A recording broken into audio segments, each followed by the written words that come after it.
Problème de couple après la naissance, d'un enfant, la solution pour rallumer la flamme. On va voir dans cette vidéo comment surmonter, les difficultés dans votre relation de couple après l'arrivée d'un enfant, après l'arrivée du bébé, comment faire avec le bébé clash.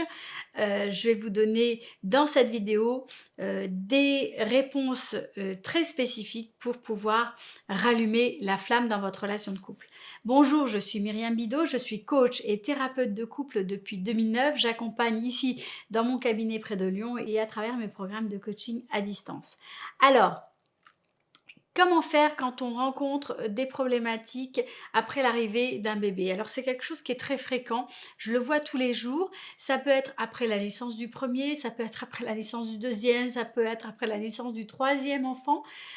Mais quasiment tous les couples vont se heurter à cette difficulté. L'arrivée d'un enfant, c'est en fait un changement majeur dans la ligne de vie, dans le cheminement du couple. Et ça fait écho à tous les autres changements, tous les autres bouleversements qui puissent être heureux ou dits douloureux dans l'histoire de vie du couple.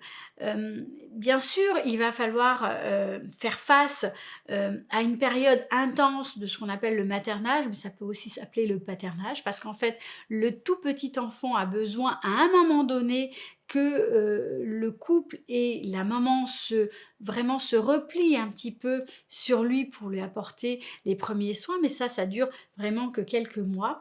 Et puis ensuite, il peut y avoir d'autres difficultés autour de difficultés de rapport au corps, de dépression, de mal-être, de difficultés dans les interactions. Et tout ça, ça va créer beaucoup de bouleversements et le couple a vraiment besoin de s'ajuster. Ce qui va poser difficulté, c'est quand on n'arrive pas en fait à communiquer correctement. Alors communiquer, c'est un mot très large, c'est un mot assez galvaudé, mais ce qui va se passer, c'est que véritablement, ça va créer des blessures, des choses sur lesquelles on ne va pas arriver à dépasser, qu'on ne va pas arriver à mastiquer correctement ensemble. Et très souvent, ça va créer des nécroses dans l'histoire du couple.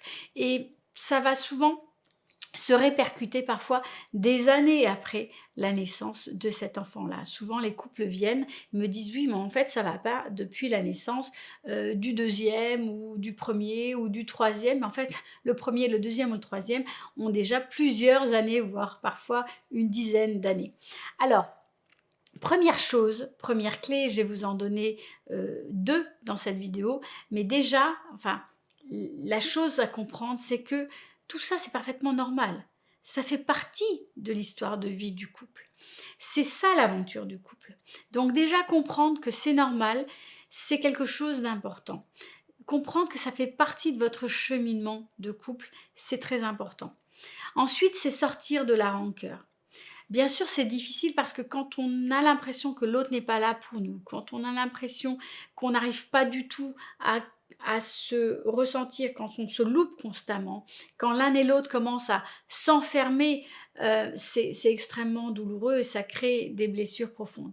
Mais c'est très important à ce moment-là d'arriver à agir en adulte, c'est-à-dire de faire appel à la part adulte qui est en nous, de soigner l'enfant intérieur qui est blessé, donc de prendre, non pas sur soi, mais de commencer à pouvoir parler à notre enfant intérieur pour pouvoir en prendre soin et d'arriver petit à petit à sortir de la rancœur, d'arriver à sortir de l'attente pour pouvoir enfin pour être en capacité d'aller vers l'autre et pour l'autre d'être en capacité d'accueillir. Ça, c'est quelque chose qui va être important parce que si on est constamment en train de se louper au niveau des tentatives de rapprochement mutuel, et ben là, c'est là où les choses vont, on va dire, s'envenimer petit à petit. Donc, première chose, comprendre que c'est normal, sortir de la rancœur, sortir de l'attente pour pouvoir mettre en place petit à petit une communication qui va être certes maladroite, qui va être certes par tâtonnement, mais qui va vous permettre ensuite de retrouver petit à petit votre équilibre. Mais ça ne se fera que par tâtonnement. Donc, ça passe par deux choses. La première chose, c'est la prise de conscience euh, et la compréhension que il s'agit de poser une intention, de faire attention à l'autre, tout en prenant soin de soi. Donc, Ça, malgré le fait qu'on puisse être soi-même très chamboulé. Faire attention à l'autre, c'est pas s'oublier pour s'occuper de l'autre, c'est pouvoir simplement dire voilà où j'en suis et le partager avec l'autre et le partager comme on peut. La deuxième chose, c'est pouvoir mettre en place assez vite des choses assez concrètes. Par exemple, un rendez-vous hebdomadaire ou un rendez-vous toutes les 2 semaines. Donc ce rendez-vous hebdomadaire ou ce rendez-vous bimensuel est quelque chose d'important pour pouvoir retrouver un rituel de couple, pour pouvoir refaire de la place pour le couple. Et ça, c'est un choix que vous faites parce que aimer est un verbe d'action. Voilà.